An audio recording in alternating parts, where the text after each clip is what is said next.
Baik, teman-teman masih ingat di pertemuan yang lalu, kalau orang benar baca Al-Fatihahnya, dan sudah kemarin kita berlatih baca, masih ingat hadisnya? Kalau dia sampai bacaan Iyyaka na'budu wa iyyaka nasta'in, ya Allah, Engkau perintahkan aku sholat, ibadah, sekarang aku sholat. Dan Engkau janjikan saat aku sholat, Engkau akan mengabulkan apa yang aku mohonkan. Sekarang aku punya kesulitan, mohon mudahkan dan kabulkan apa yang akan aku mohonkan. Itu yang dimaksud Iyyaka na'budu wa iyyaka nasta'in. Oke, sekarang saya mau tanya sama teman-teman. Kalau kita diperkenankan untuk meminta apa saja dan itu dikabulkan, kira-kira mau minta apa? Surga. Baik, surga kan di akhirat ya. Rezeki, baik, rezeki di dunia ya. Sehat, apa lagi? Banyak ya? Banyak ya? Dulu kalau nggak salah ada acara di TV itu dalam semenit ambil apa aja gitu kan? Ya, yang kamu inginkan kan? Ternyata nggak sempat kamu juga semua ya. Oke? Nah, lihat hadisnya. Hada baini wa baina abdi, wali abdi ma sa'al. Ini perjanjian untukku dan untuk hambaku. Kalau hambaku benar pada bacaan ini, sampai di titik ini, dari awal dia sholat. Apapun yang dia minta, aku akan berikan. Apapun yang dia minta, aku akan berikan. Dan tidak sedikit orang soleh, termasuk para nabi, orang-orang soleh yang hidup di setiap generasi, kalau setiap ada masalah, rata-rata sholat. Demi Allah, rata-rata sholat. Saya tidak bermaksud memberikan nasihat ya, hanya sharing saja. Ada pesan di Quran gini, kalau sedang ada masalah, khususnya di rumah tangga, itu curhatkan di atas sajadah. Itu poinnya. Kalau sedang ada masalah, khususnya di rumah tangga, curhatkan di atas sajadah. Itu ada di Quran, surah ke-12 ayat 86. Innama ashku bathi wa huzni ilallah. Adukan, tumpahkan di atas sajadah. Maka yang pertama Allah berikan satu ketenangan dalam jiwa. Jadi walaupun solusinya belum ada, tapi hatinya sudah tenang. Ya. Awas sajadahnya nggak usah dilebarkan sampai ke Instagram, ke Facebook, nggak usah. Di tempat kita ya. Semakin lebar, semakin meluas persoalannya. Itu janji Allah. Yang kedua, ketika kita tumpahkan, ketenangan diberikan. Nah, ketenangan inilah langkah awal yang memberikan kejernihan dalam berpikir, sehingga kita mudah melangkah untuk menyelesaikan persoalan. Ketika jernih itulah baru Allah kirimkan solusi. Ya. Nah, sifat kita melakukan itu disebut dengan takwa namanya. Dan kalimat takwa pertama di Quran itu disandingkan dengan sholat. Takwa itu disebutkan 240 kali dalam Quran. Pertama kali disebutkan, disandingkan dengan sholat. Quran surah 2, ayat 2-3. Dzalikal kitabu la raiba fihi hudal lil. Siapa muttaqin orang takwa di situ? Ayat 3-nya. Alladzina yu'minuna bil ghaibi wa yuqimunas. Nah, takwa disebutkan 240 kali dalam Al-Quran. Amalan pertamanya sholat. Dan 240 ini dibagi 3 segmen. Ada segmen ritual seperti sholat ini. Ada segmen sosial seperti berbagi dengan sesama. Ali Imran ayat 133. Ada segmen rumah tangga. Dan ini segmen rumah tangga ditempatkannya di persoalan tertinggi di rumah tangga yang mengantarkan pada puncaknya. Yaitu perselisihan yang menghadirkan misalnya perpisahan. Disebut dengan tolak. Ini ditempatkan di Quran surah 65, surahnya surah At-Tolak, ayatnya persis sama dengan ini, 2-3. Coba lihat. Ini bukan dimirip-miripin ya, saya nggak punya TikTok deh, yang sekali ketik langsung tok jadi gitu ya. Enggak. Ini ada ilmu tentang keserasian, ayat-ayat dan nomor-nomor dalam Quran. Ditempatkannya di sini. Wa may yattaqillaha yaj'al lahu makhraja. Siapa yang mampu meningkatkan takwanya kepada Allah dalam konteks ini, yuk salat. Yaj'al lahu makhraja. Dia punya masalah apapun, aku bimbing untuk menyelesaikannya.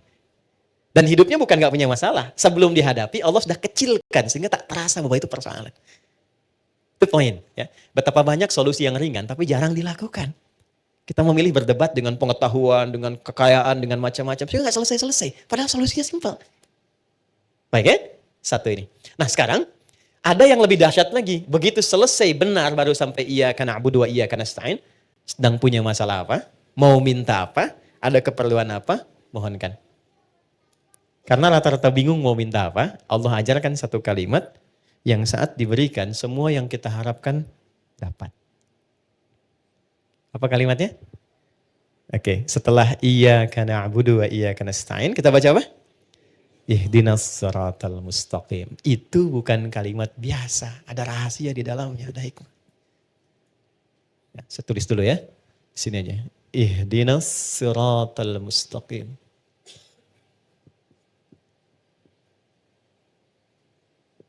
Ya. Pelan-pelan.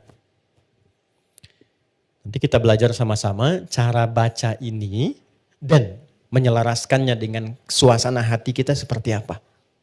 Karena ini dijawab nanti ketika kita baca ada jawabannya di ayat lain. Baik ya? Ihdinas siratal mustaqim. Nah, teman-teman kalau diterjemahkannya apa? Tunjukkan kami jalan yang lurus. Itu terjemah tekstual.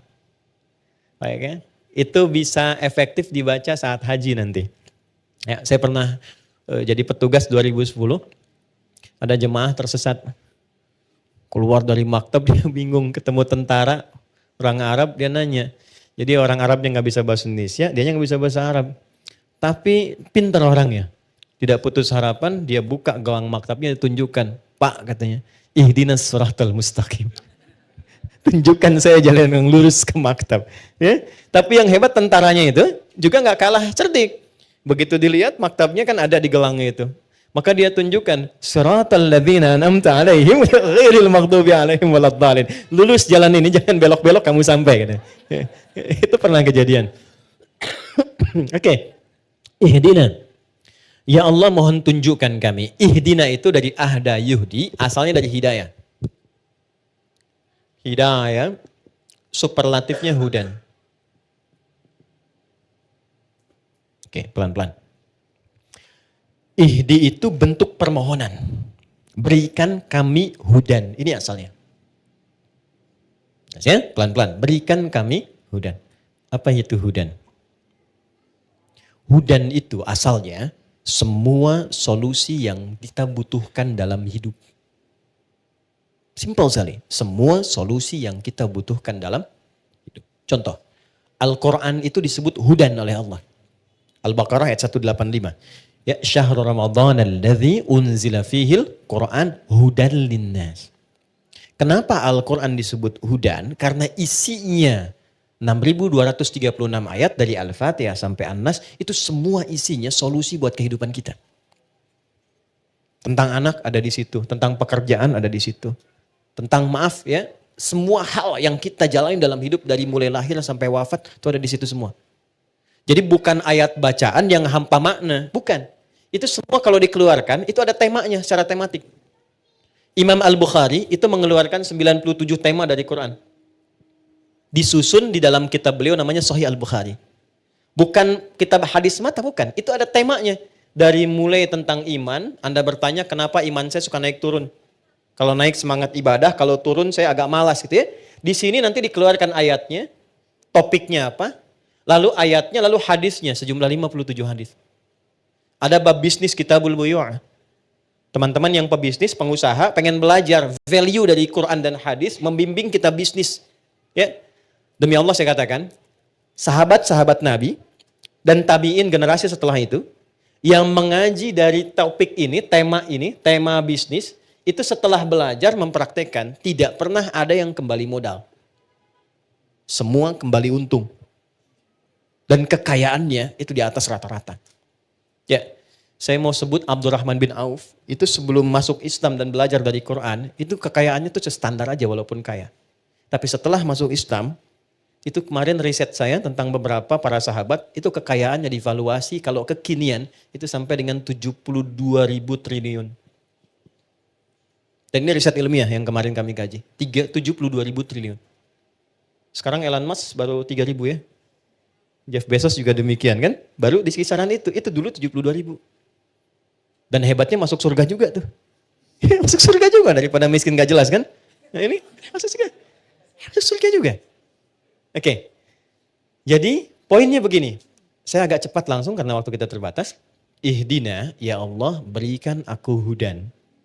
Solusi dari masalah yang aku rasakan sekarang.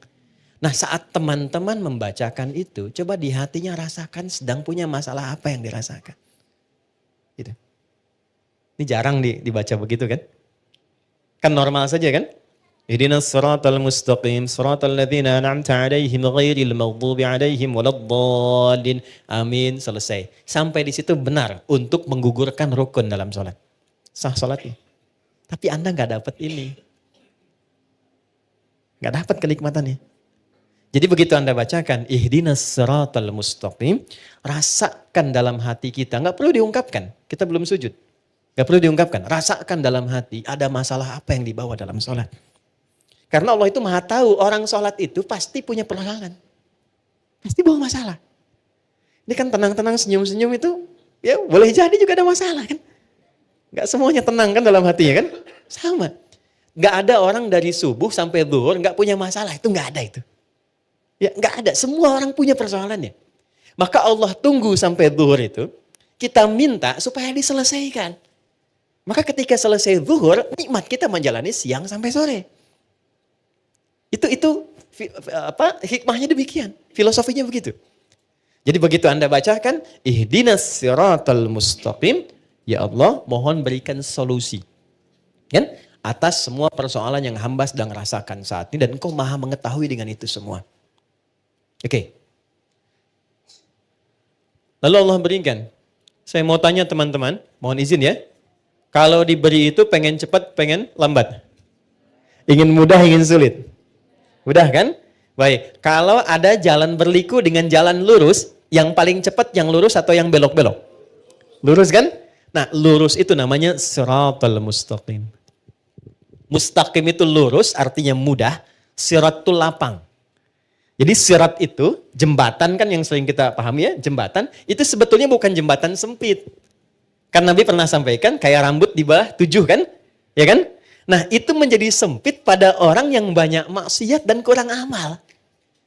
Tapi bagi orang yang dekat dengan Tuhan, dia mendedikasikan kegiatan di dunianya untuk beribadah kepada Allah dengan berbuat baik, maka itu menjadi lapang. Ketika lapang itulah menjadi surat namanya. Paham? Baik, jadi seakan kita minta begini, ya Allah, mohon berikan aku solusi dan lapangkan saat aku menerimanya, serta mudahkan dalam prosesnya. Jelas? Lapangkan aku saat menerimanya dan mudahkan dalam menjalani prosesnya. Oke. Saya kasih pertanyaan, kalau bisa jawab saya kasih hadiah umroh ya. Saya serius. Saya serius. Bintang 5 di Mekah Madinah. Oke. Salat sendiri kan? Ya kan? Walaupun berjamaah kan kita sendiri kan? Ya kan? Nanti sifatnya jamaah dengan banyak orang. Kenapa di sini mintanya tunjukkan pada kami, padahal kita sendiri? Ihdina. Kenapa enggak ihdi? Oke, silakan. Ya. Boleh?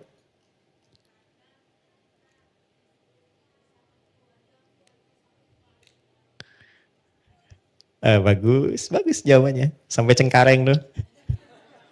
Oke, ada yang lain? Ya kan?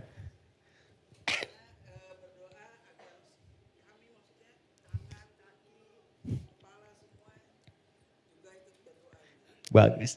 Sampai migrasi. Waktu habis. Waktu habis. Dan sini, saya cepat saja. Gini, ini filosofi dalamnya. Ini saya kasih yang paling dalam sekali. Maaf ya. Kalau kita sedang punya masalah. Masalah itu untuk sendiri atau kadang ada yang terlibat di sekitaran kita. Oke. Bagi kita mudah, tapi mungkin bagi pasangan kita belum tentu itu mudah. Bagi kita dan pasangan mudah, tapi mungkin bagi ayah dan ibunya belum tentu mudah. Bagi suami istri mudah, tapi bagi anak belum tentu mudah. Kenapa kita sertakan dina di sini, ihdina, untuk memberikan kesan bahwa ya Allah, berikan solusi atas masalah yang sedang hamba jalani, mudahkan prosesnya dan lapangkan untuk semua yang mengalami itu. Kalau suamiku di dalamnya, lapangkan hati suamiku pula. Kalau ada tetanggaku di dalamnya, lapangkan tetanggaku. Kalau ada ibuku di dalamnya, lapangkan hati ibuku. Itu dalam banget. Itulah sebabnya kenapa menggunakan na, tidak menggunakan bentuk tunggal secara personal. Jadi ketika kita menunaikan sholat, di situ Allah ingin menyelesaikan persoalan, masalah yang kita alami setuntas-tuntasnya, bukan 1-2 tahapan kehidupan. Jelas? Oke, tiketnya masih saya pegang ya. Satu. Jelas ya? Paham ya? Baik, maka jangan sungkan untuk mengungkapkan itu dalam sholat, tapi di hati kita. Karena nggak boleh dilafadzkan. Jelas ya? Ihdinas siratal mustaqim. Cepat, karena Allah Maha tahu. Kita tinggal hadirkan saja suasana itu. Minta. Nah, sekarang Allah kasih mudah, kasih cepat, tapi caranya nggak enak. Mau nggak? Oke?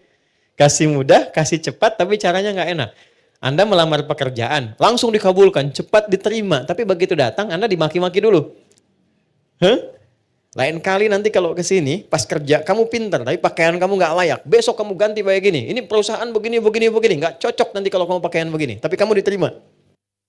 Yang kedua, bagus, kamu prestasinya bagus, baik. Nanti silahkan besok mulai bekerja, datang sebaik-baiknya. Pakaiannya disesuaikan. Nanti kita sudah berikan ketentuan dress code-nya.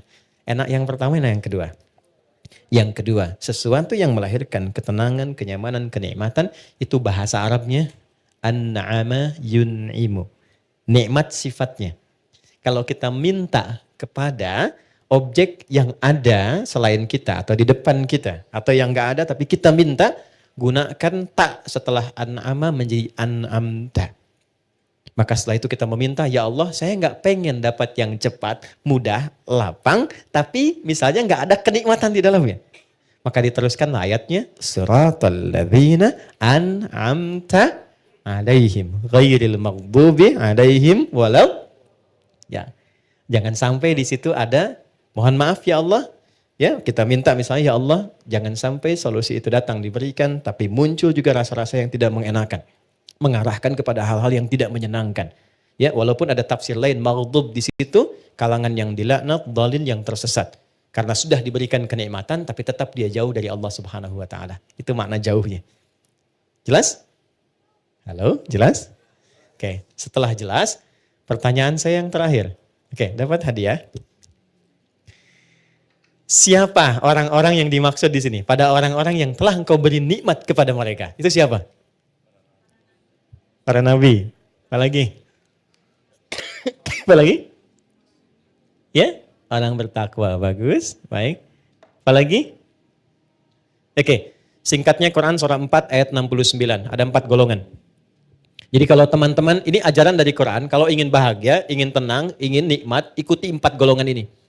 Ikuti pola hidup mereka. Quran surah 4 ayat 69. Wa may yuti'illaha والرسول فأولئك مع الذين أنعم الله عليهم. Oke, kalimatnya sama.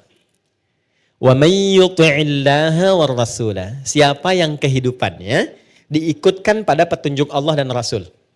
Dari bangun tidur sampai tidur lagi. Misal, saya mau bangun tidur, saya ikutin bagaimana Nabi bangun. Ya, itu contohnya ada pada doa nanti. Ya, doa itu bukan sekedar bacaan, di situ ada penuntun aktivitas di setiap doa itu. Ya. Oke. Siapa yang pola hidupnya mengikutkan pada tuntunan Allah dan Rasul.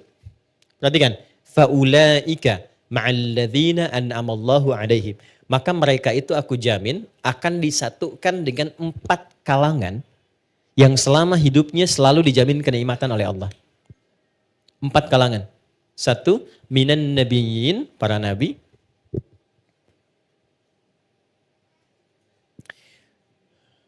2, siddiqin, orang-orang yang membenarkan Quran dan mengamalkannya. Misal, kata Quran, berjilbablah perempuan. Maka dia membenarkan ayatnya dan mengamalkannya. Itu siddiq namanya. Jelas? Laki-laki misalnya, bangunlah tahajud walaupun sunnah. Anda benarkan ayatnya, Anda amalkan itu disebut siddiq. Yakin sepenuhnya dengan mengamalkannya. Kenapa Abu Bakar disebut siddiq? Karena beliau paling yakin apapun yang Nabi sampaikan itu seketika diyakini, walaupun bagi sementara orang itu belum mampu ya dipahami dengan logikanya. Karena itu disebut dengan Abu Bakar as-siddiq. Oke, 3. Ini siddiq. 3, syuhada. Orang yang wafat yang saat hidupnya sering mendedikasikan kegiatannya untuk ibadah. Maaf ya, jangan hanya dipahami berperang misalnya secara militer, tidak. Anda bekerja niatkan karena Allah. Di rumah tangga niatkan karena Allah. Posisikan istri sebagai titipan Allah. Istri suami sebagai titipan Allah. Menyayanginya karena Allah. Posisikan anak sebagai titipan Allah. Saya tanya teman-teman nih, antum cintai istri itu karena Allah atau karena sayang? Berat sekali jawabnya ya. Oke. Anda cintai anak itu karena Allah atau karena sayang? Oke, kalau karena Allah itu ada dua cirinya. Satu, dia akan memastikan yang dicintainya itu selalu berada dalam hukum-hukum Allah. Oke? Jangan dibayangkan terlalu ekstrim, tidak. Ya, misalnya apa? Sholat, diajak sholat. Diingatkan ngaji misalnya. Didekatkan pada yang baik-baik. Istri pesan ke suami, cari yang halal ya. Jangan pernah datangkan yang haram misalnya. Itu sudah cukup menjadikan Anda berjuang hidup untuk menaati Allah. Kalau wafat, itu disebut wafatnya fi sabilillah, orang yang disebut syahid, zamannya syuhada. Jadi ada 3 jenis syuhada itu, syuhada yang wafat saat ada dinas militer, ya itu langsung syahidnya dunia akhirat. Ada syahidnya seperti tadi saya sampaikan, merawat anak karena Allah, ibunya meninggal, syahid, syahidnya syahid akhirat. Dimakamkan seperti biasa, tapi statusnya syahid. Itu kenikmatan surganya luar biasa. Kalau nggak percaya silahkan, lakukan dulu ya. Nanti saat di ujung kematian itu ditampakkan hasilnya. Yang keempat, solihin, tingkat paling akhir. Wassalihin. Ya. Saya akhiri di sini dengan cepat. Solihin itu singkatnya orang yang memastikan semua kegiatannya baik. Ya, kalau memandang yang baik. Kalau bicara, dia bicara yang baik-baik. Kalau kira-kira yang mau dikeluarkan itu kurang baik, dia tahan, dia nggak ungkapkan. Ketemu sama istri nih, ada beda pendapat, dia mau cerita. Kemudian mau keluar kata-kata nggak baik, dia jaga supaya menenangkan istri, nggak menyinggungnya, itu masuk kategori ini. Oke? Begitu sebaliknya. Ujung kepala sampai ujung kaki, dia arahkan, melangkah pada yang baik, bekerja yang baik, maka masuk kategori ini. Untuk perempuan, salihat, untuk laki-laki, salihin. Ini poinnya. Jadi kalau ada orang-orang ingin hidup tenang, ingin nyaman, minimal ikuti pola hidup para nabi, nggak terjangkau yang ini, atau paling minimal jadilah orang baik. Yang tidak melukai orang lain atau bahkan diri sendiri. Jelas? Saya tutup bagian terakhir. Ghairil maghdubi alaihim waladdallin. Kemudian diucapkan apa? Amin. Nah aminnya itu ketika dilafazkan artinya mohon kabulkan ya Allah. Karena kita sudah meminta sampai ujung tadi. Mohon kabulkan ya Allah.